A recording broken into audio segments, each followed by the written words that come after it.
Imported हुकूमत और PDM कप्तान से बुरी तरह शिकस्त खाने के बाद एक बार फिर ख्वाब देख रहे हैं कप्तान को हराने का। मौलाना फजलुर रहमान के मुताबिक पीडीएम ने ज़िमनी इंतखाबात इकट्ठे लड़ने का फैसला कर लिया। मौलाना फजलुर रहमान ने ऐलान कर दिया। पाकिस्तान डेमोक्रेटिक मूवमेंट पीडीएम के सरबराह फजलुर रहमान का कहना था कि इदारों से नहीं, इदारों में मौजूद अफराद से शिकायत है।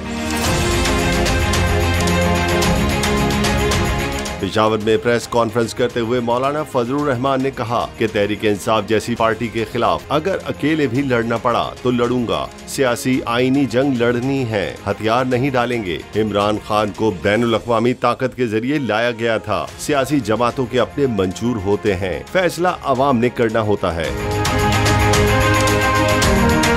सरबराह पीडीएम का कहना है कि इदारों से नहीं, इदारों में मौजूद अफराद से शिकायत है। अदलिया रियासत का अहम इदारा है, इसका एहतराम हम पर फर्ज है। जज के ओहदे पर फायज होकर अपने रवैये से मुतनाज़ा बन जाता है और वो अपने ऊपर फर्ज कर लेता है कि मैंने एक फरीक को तहफ़्फ़ुज़ देना है, अदलिया के इदारे को मैंने उसके हक में तस्लीम करना है और उसके लिए मैंने अदलिया और इदारे को इस्तेमाल करना है। तो मैं उनको बताना चाहता हूँ कि इसके बड़े दूररस्त नताइज हुआ करते हैं।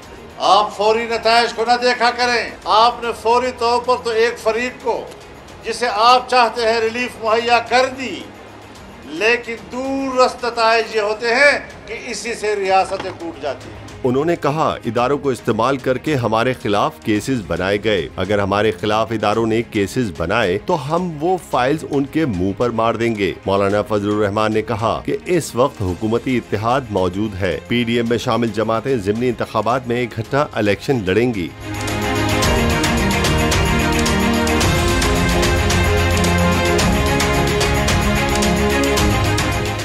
सब्सक्राइब करें और बेल दबाएं ताकि कोई खबर रह न जाए।